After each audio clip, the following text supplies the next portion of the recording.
Welcome to the Rap Soul Podcast, where we dive deep into the world of music that moves our hearts and gets our feet tapping. This is the intersection of rap and soul music from the 80s, 90s, and 2000s. We appreciate you for listening. Share this podcast with a friend or family member who loves music as much as you do. The podcast is hosted by 12 Kyle. Next up, the Rap Soul Podcast. Welcome to another edition of the Rap Soul Podcast. I am your boy 12 Kyle. Thank you for tapping in. This is the Rap Soul Podcast. This is the intersection of conversation from the 80s, 90s, and the 2000s when it comes to hip hop, R&B, rap, and soul music. This is the best music podcast you've never heard until right now. Again, thanks for tapping in. What I want to talk about on this episode is an idea that I didn't even come up with. Shout out to my boy King Germ from one of my favorite podcasts, Poddin' Saved Our Marriage. Make sure you check their podcast out. King Germ does a podcast with his wife, Queen Germ. Well, earlier this evening, Germ hit me up on the phone and he said, "Hey, 12 Kyle, I got a great idea for an episode that you should do." And I said, "Well, what you got in mind?" And he said, he relayed to me the fact that there are some people in hip hop that hip hop owes an apology to.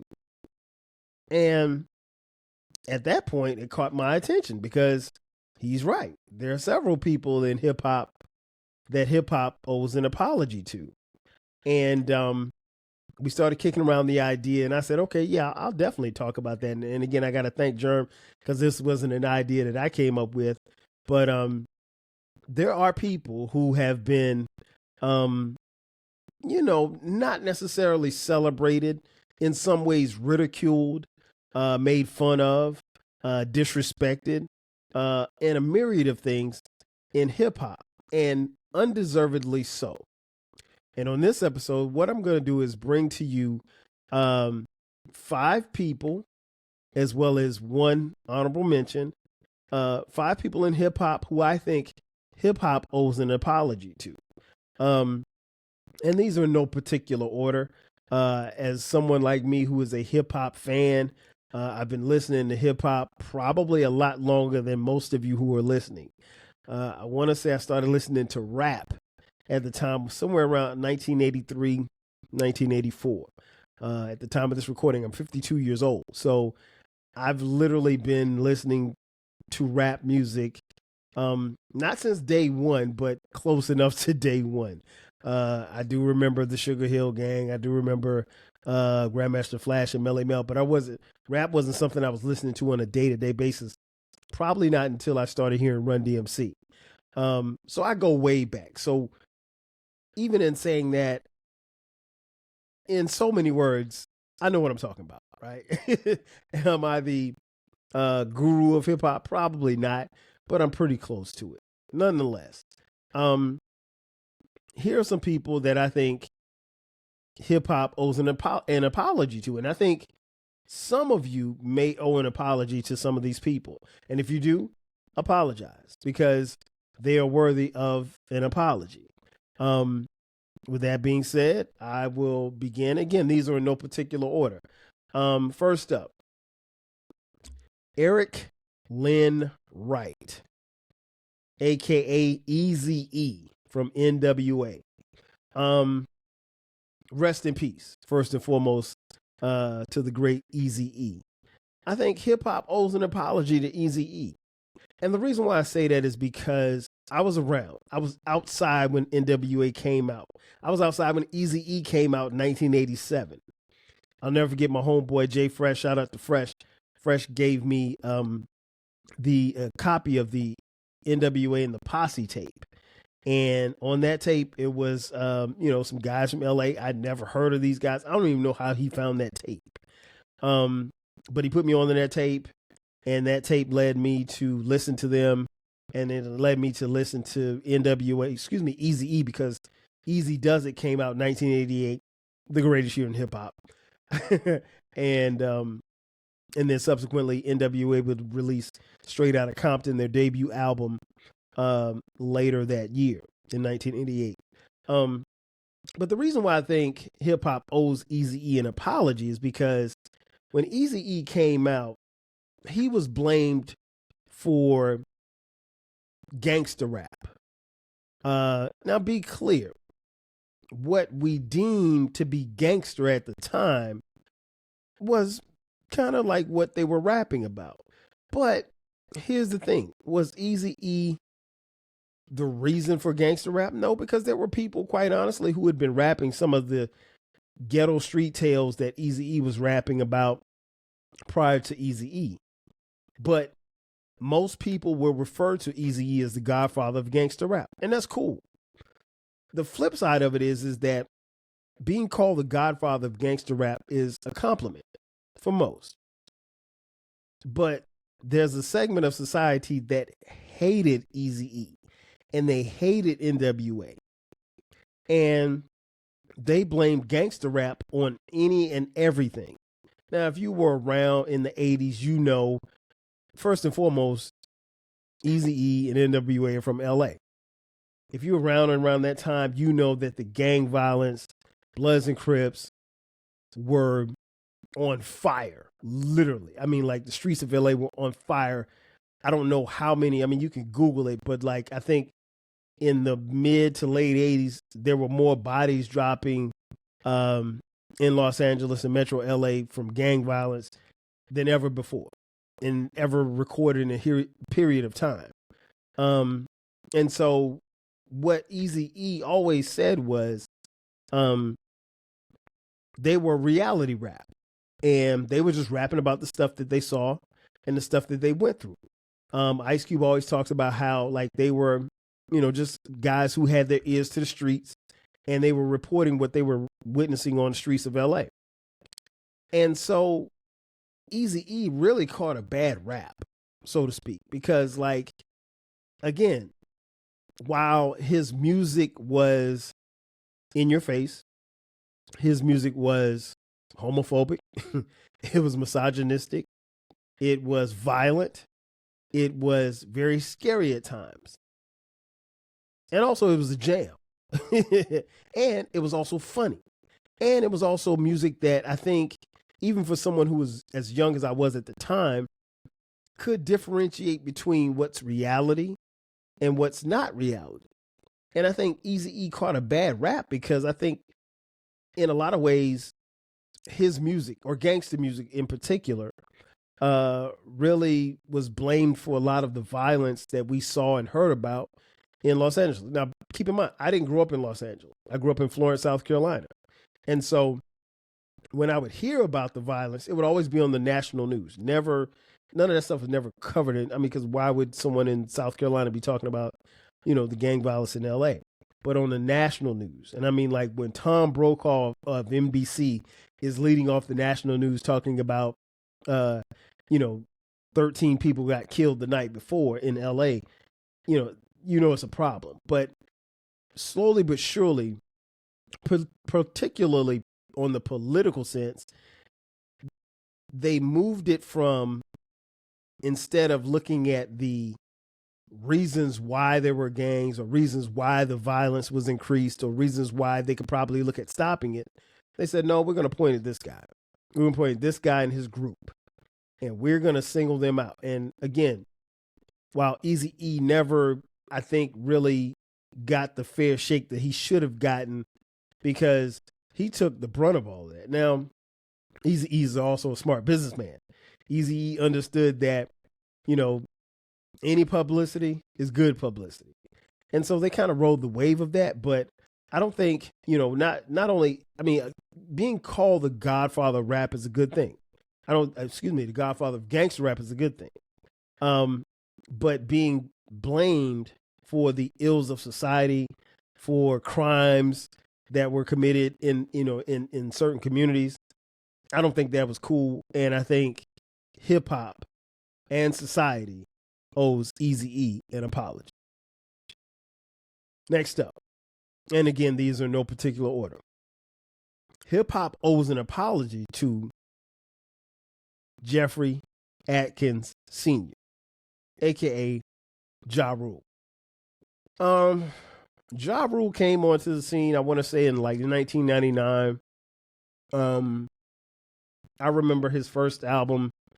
It did come out in 1999. What was it? Vinny Vici Vitti? Vinny Vetti Vici, sorry.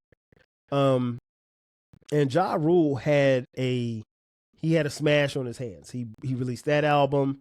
Then he released Rule 336 in 2000, and that album went like 4 times platinum. Then he released Pain is Love. That went 3 times platinum. The first album went platinum as well. And then by, 2002, he had released The Last Temptation, and that was another platinum album. But a weird thing happened between 2002 and 2003. Ja Rule, probably the better part of the early 2000s, there was a public beef that Ja Rule had going on with a young up-and-coming rapper from Southside Queens named 50 Cent. And Ja Rule and 50 Cent did not like each other. Ja Rule and 50 Cent actually are probably 2 of the few rappers who've had beef that have gotten into a physical confrontation. Blows were thrown. And so to say that they don't like each other is an understatement. However, 50 was the new hot and upcoming rapper. Ja Rule was the rapper who was on the charts, who was singing on his records. Unlike any other rapper had been singing, he was singing on hooks. He had the charts on lock. He was on the rap charts. He was on the R&B charts. And 50 Cent really came on the scene, and just basically, because he was the hot rapper, he really publicly questioned people as to why they would be, or why they should be, listening to Ja Rule. His personal beef became the public's beef. And we watched and sat on the sidelines and watched 50 Cent publicly turn the public against Ja Rule. To my knowledge, Ja Rule didn't do anything to anybody. And so I think hip hop owes Ja Rule an apology. I mean, like, think about all the stuff that Ja Rule has done, all of the records he's made, all the songs and the artists that he's worked with thus far in his career. What has he done wrong? Other than the Firefest thing. The Firefest, that's something different, right? But hip hop wise, Ja Rule has been pretty much a model citizen. I mean, he's had a few dust ups with the law, but who hasn't, right? My point in saying that is this. My point in saying this is that I think hip hop owes Ja Rule an apology, because 50 was able to turn folks against Ja Rule, and everything that 50 said that Ja Rule was doing that wasn't hip hop, he ended up doing. So, case in point, I remember that 50 Cent was very critical about Ja Rule singing on hooks of his songs.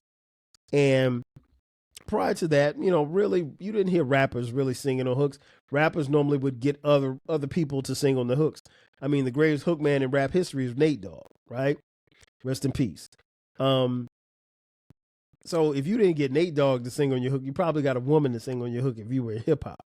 But Ja Rule sang on some of his own hooks, or on some of his biggest records. And it wasn't like he's, you're not going to confuse him with Stevie Wonder or Luther Vandross, but Ja Rule was a rapper who was singing on the hooks. And it sounded good, and it was a jam, and it was Ja Rule created songs that everybody listened to. And 50 Cent pretty much came out and said, nah, that's whack. That's not something you should do. You should not be listening to him. You should be listening to me. And again, because when 50 Cent's album, Get Rich or Die Trying, hit the streets, it was the hottest thing ever, literally and figuratively. And so people stopped rocking with Ja Rule. And subsequently, when Ja Rule dropped, because 50 Cent's album dropped, Get Rich or Die Trying, I want to say dropped in February of 2003. Ja Rule drops Blood in My Eye in November of 2003 later that year. That album only sells 470,000 copies. 50 Cent basically punched a hole in Ja Rule's balloon and all the air went out. And subsequently, I don't think Ja Rule has had a platinum album since then. No, he has not. I'm looking at it now. He hasn't. And so I think hip hop owes Ja Rule an apology. He didn't do anything wrong. You allowed 50 Cent to turn you against Ja Rule because he had a beef with Ja Rule. He basically drew a line in the sand and said, "Hey, if you like me," and everybody liked 50 because he was the guy coming out. If you like me, you can't like him. And it subsequently ruined everything for Ja Rule. And I think y'all owe Ja Rule an apology. More specifically, I think hip hop owes Ja Rule an apology. Let's continue. The next person, Luther Roderick Campbell. You know him better known as, some know him as Uncle Luke.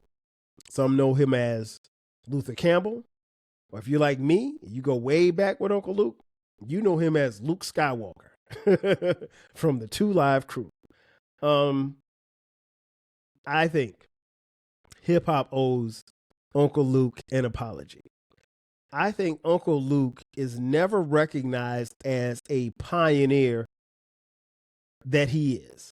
Uncle Luke kicked down many doors, blazed many trails for artists who don't even sniff the success that they have if it had not been for Uncle Luke.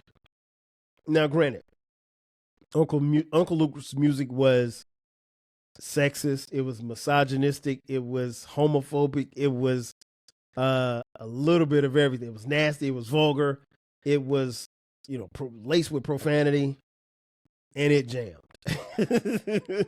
It jammed. And even looking back on it, a young 12 Kyle probably should not have been listening to any of those songs. But I mean, if you can be Uncle Luke and do what Uncle Luke does, why not? But I think hip hop owes Uncle Luke an apology. Uncle Luke, I think, like I said, blazed many trails. If for nothing else, Uncle Luke had an album that was deemed to be obscene. And subsequently, it was hit with a sticker. And on the sticker, it says parental advisory content. Prior to Uncle Luke doing that, there had been no other album in the history of music, hip hop or any other genre, that had been labeled parental advisory, meaning that if you weren't a certain age, you couldn't even purchase the album. And then he had one album that was banned in stores, meaning that if you weren't 17, you couldn't even buy the album. So Uncle Luke did a lot. And I think because of the nature and the sound of his music and what he was rapping about, I don't think he gets the love or respect that he should because, people, for lack of a better term, didn't care about it or they dismissed it, I should say. Hip hop dismissed it because it didn't look and sound like Run DMC. It didn't look and sound like LL. It didn't look and sound like Salt and Pepper. It was Luke and 2 Live Crew. And they were vulgar and they were obscene and they were all of these bad things. And I mean, you could take that for whatever it's worth. I liked it. But I also understood that it's a form of entertainment for those who want to be entertained by that type of music. Was it groundbreaking? No. Did they make, did Uncle Luke and 2 Live Crew ever say, the most wickedest bars you've ever heard? No. Did they ever give you a hip hop quotable? Hell no. But what they did was they provided jams, and Uncle Luke specifically, he took a lot of heat in rap for those who would come behind him. Now, most people don't even know about the little sticker on the albums because you don't buy albums anymore. There's probably, I don't even know that there's any type of notification that, hey, this album contains explicit language because everything's explicit now. You'd be hard pressed to find anybody that does clean music. But Uncle Luke did that. And I think hip hop definitely owes him an apology because he kicked down a lot of doors and nobody said thank you. They just walked right in those doors. He blazed a lot of trails and everybody walked down those trails and never said thank you. You owe Uncle Luke an apology, hip hop. You should apologize. Now it's time for a quick commercial break. On the other side of the break, I'll give you two more as well as an honorable mention. Sit tight. We'll be back in just a second. If you want a podcast where culture, conversation, and life collide, where you get insightful commentary, engaging discussions, and a fresh perspective on everything, then you need to listen to the 12 Kyle podcast. Hosted by the one and only, yours truly, 12 Kyle, a voice that you know and trust. This podcast will bring you thought-provoking moments, compelling stories, and a whole lot of fun. Whether you're a first-time listener or just tuning in, each episode promises to be something new and exciting. So sit back, relax, join 12 Kyle, myself, and my guests as we break down the world around us and give you stories that you've never heard before, from nostalgic throwbacks to everything in between. The 12 Kyle podcast is a front row seat to this conversation. Subscribe now and never miss an episode of the 12 Kyle podcast, where the vibe is always real and the discussion is always worth your time. And just like that, we are back. Once again, it's your boy 12 Kyle. This is the Rap Soul podcast, and we're talking about who hip hop owes an apology to. Now, before the break, I told you about Eazy-E. I told you about Ja Rule, and I told you about Uncle Luke. And I'm going to give you two more, and then an honorable mention before we get out of here. Next up, again, in no particular order, two people that hip hop owes an apology to: Antoine Patton Sr. and Andre Benjamin, better known as OutKast. OutKast arguably is one of the greatest hip hop groups ever. Period. Nothing else to say. And where you rank them on your hip hop list really doesn't matter to me one way or the other. Personally, I'm a huge fan. It's one of my favorite groups, period. I love all of their music, and they represent the town and the city where I live, Atlanta. But I think hip hop owes OutKast an apology. More specifically, New Yorkers and the other hip hoppers from the mid 90s. You all know about what happened at the Source Music Awards in 1995. OutKast had just won an award for the best new artist. They come up on stage and they're being pelted with boos from the crowd at the Apollo Theater. And Andre 3000 nervously and cautiously grabs the microphone and says, you know, South got something to say. That's all I got to say. And the South has been speaking and talking and winning ever since he made that statement back in 1995. But again, they were voted and won the best newcomer of the year. Now, here's the thing. I don't think people recognize just how dope that first album from OutKast was. The album was called Southern Playalistic Cadillac Music. It was released in 1994. I can make the case very easily that it is the second best album in 1994, right behind Illmatic. Argue with your mama. But you got to remember, in 1994, Illmatic came out from Nas. You had Ready to Die from the Notorious B.I.G., The Diary from Scarface, Regulate, G-Funk Era from Warren G, Hard to Earn from Gangstar, The Main Ingredient from Pete Rock and CL Smooth. What else? Resurrection from Common, The Sun Rises in the East, J. Rue the Damager. Tikal from Method Man, his debut album. There Is a Dark Side, Redman's second album. Blowout Cone from Diggable Planets. The list goes on and on. Oh, Funk the World from Craig Mack, rest in peace. And Functified by The Brat. So those are some heavy hitters. Those are some great albums. I don't think I've missed anybody. There's a lot to unpack as far as that particular year. You also had the Southern rap group UGK to drop Super Tight. So it was a lot of competition. But here's the thing: the Source voted OutKast the best newcomer of the year in that particular year on that album, and it beat out Biggie. It beat out Nas.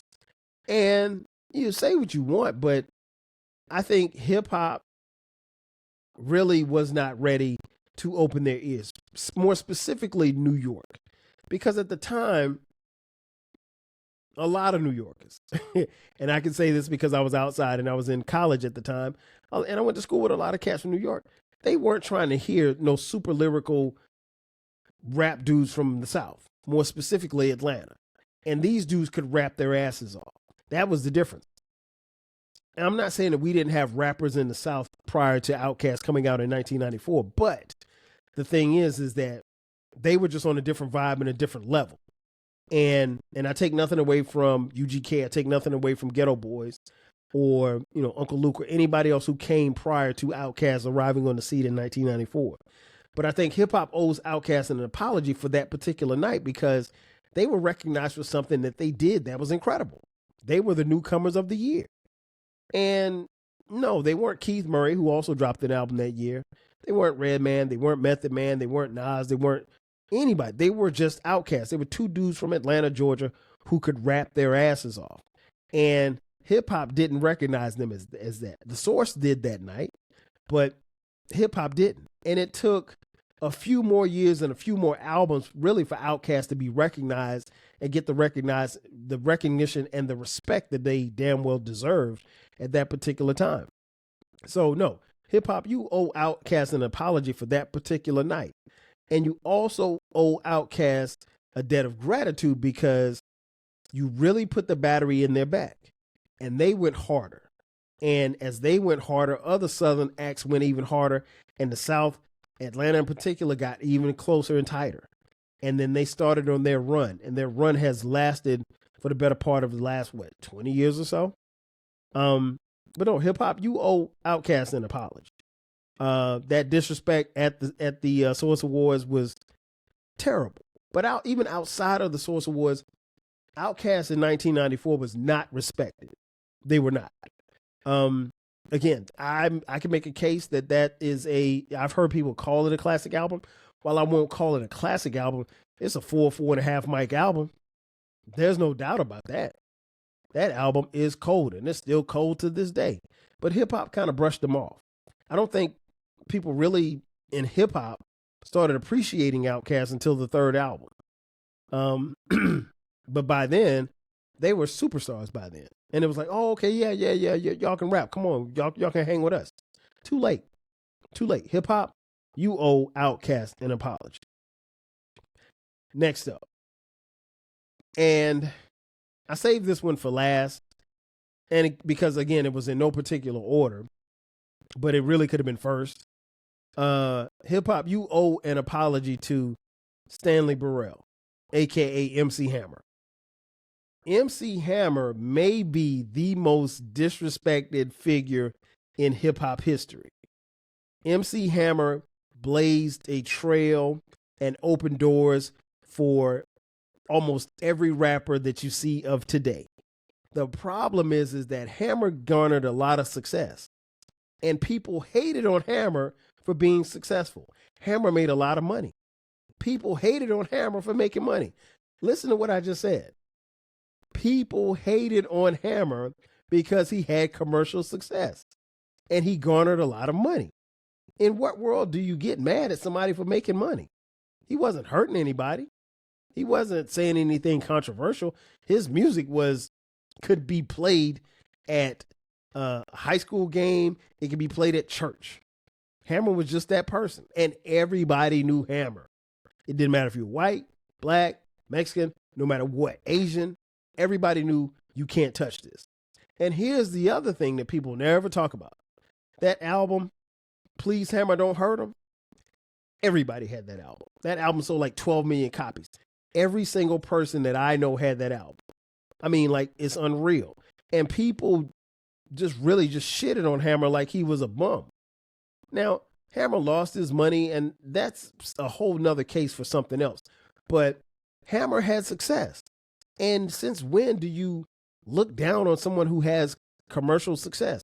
Hammer he had Hammer Pants, he had a TV show, he had a cartoon, he had Hammer cereal, he had commercials. Hammer did everything. He was a pitch man for a lot of companies.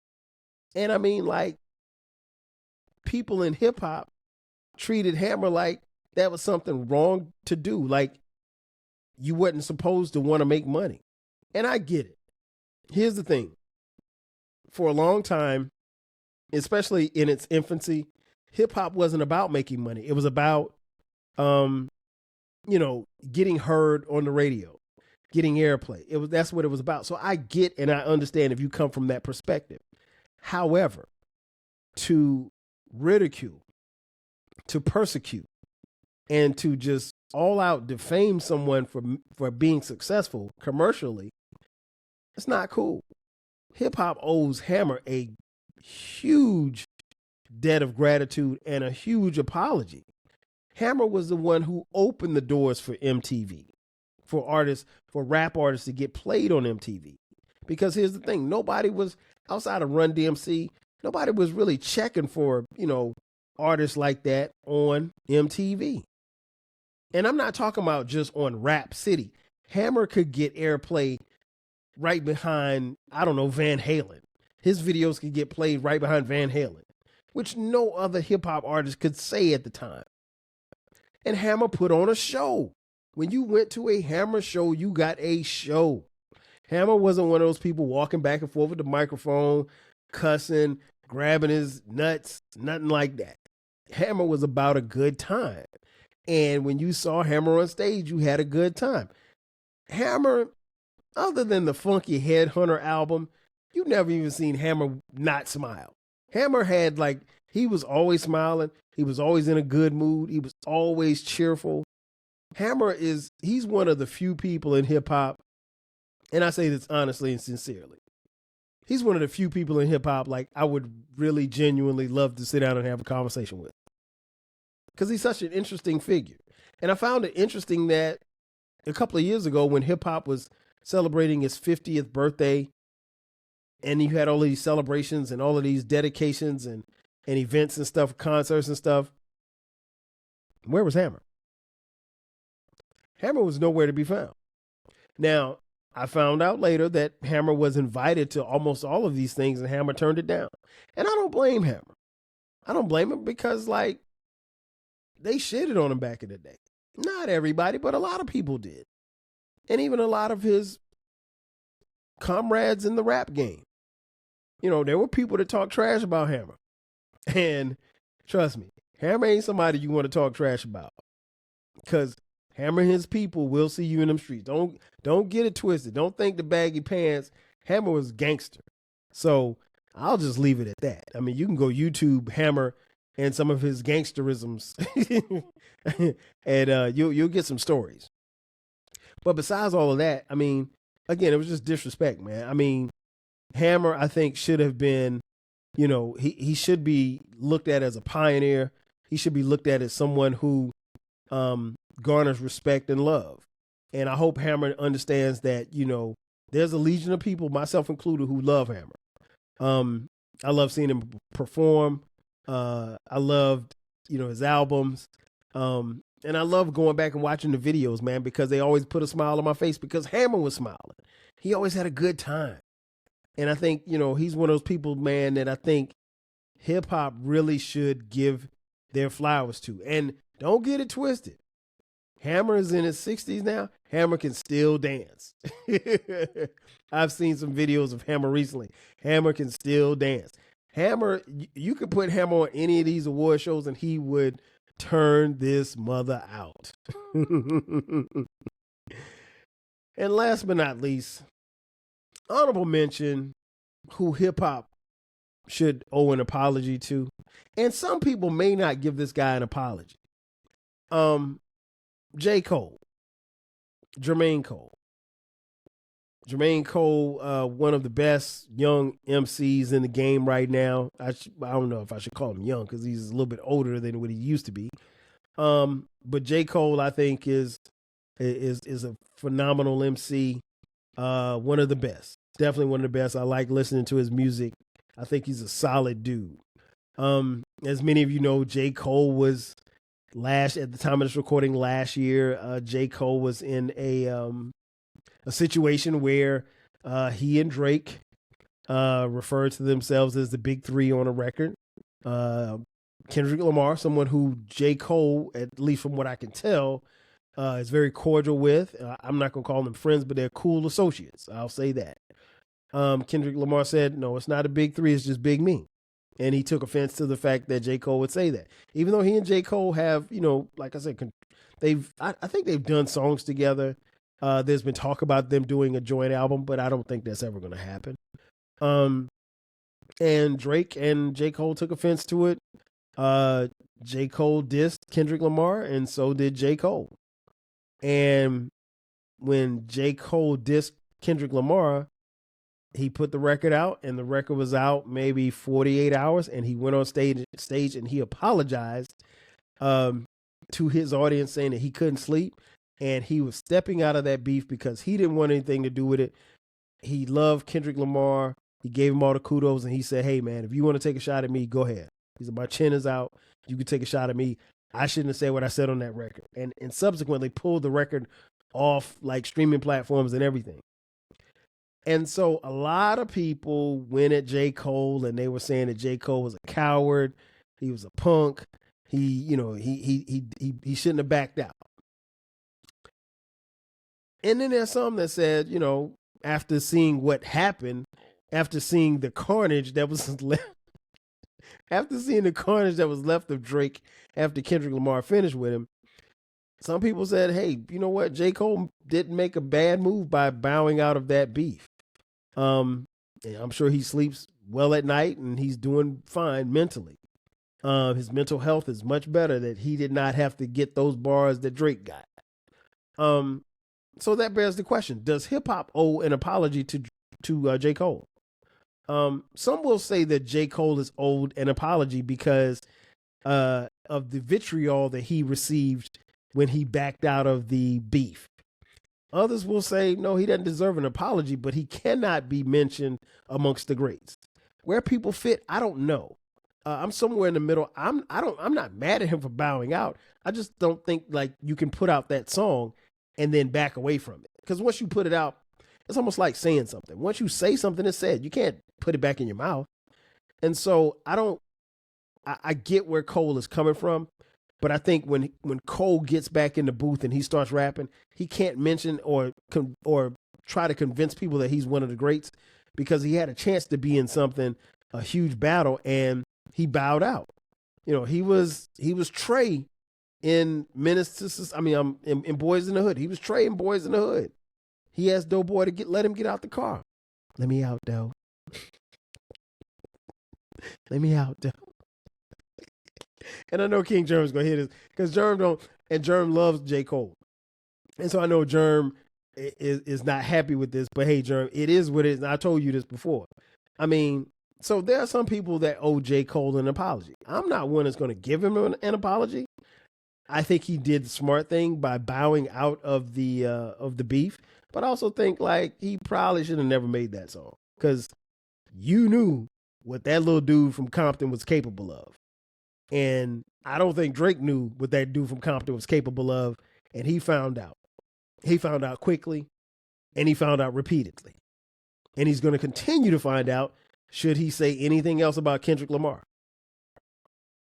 In conclusion, hip hop in its purest form is great.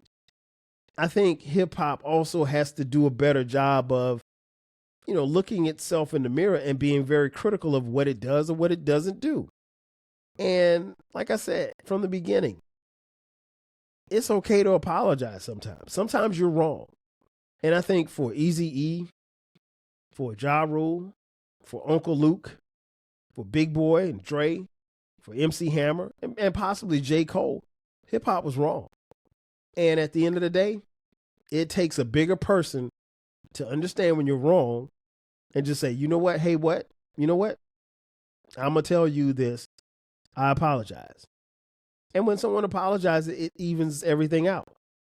Now, I don't know that these people are necessarily going around looking for an apology, but an apology would be a great place to start because I think it's owed. And I think hip hop would be better off once they recognize what they did wrong and rectify it. Ladies and gentlemen, that's going to do it for me. I am your boy 12 Kyle. This has been another edition of the Rap Soul Podcast. Again, this is the intersection of conversation about rap, soul, hip hop, and R&B from the 80s, 90s, and the 2000s. This is the best music podcast that you've ever heard. Again, I want to thank you all for tapping in. If you're watching on YouTube, thank you for watching. Be sure to subscribe. We have a YouTube channel, the Rap Soul Podcast. Hit the subscribe button, hit the like button, hit the notification button. That way you get notified when we drop episodes. If you're on social media, follow us on social media at Rap Soul Podcast. We're on Twitter X, Blue Sky, Facebook, Instagram, Threads, and TikTok. If you'd like to contribute to the podcast, you can hit us up on Cash App, $TWELVEKYLE.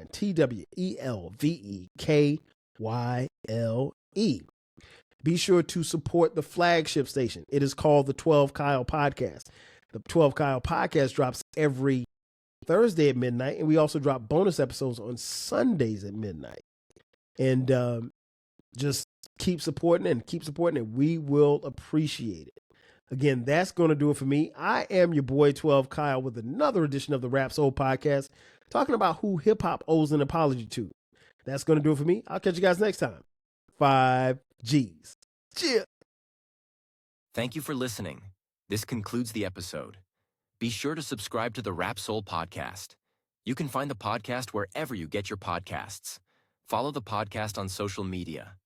And feel free to continue this discussion on our Reddit page. More importantly, share this podcast with a friend or family member who loves music as much as you do. Until next time, 5,000.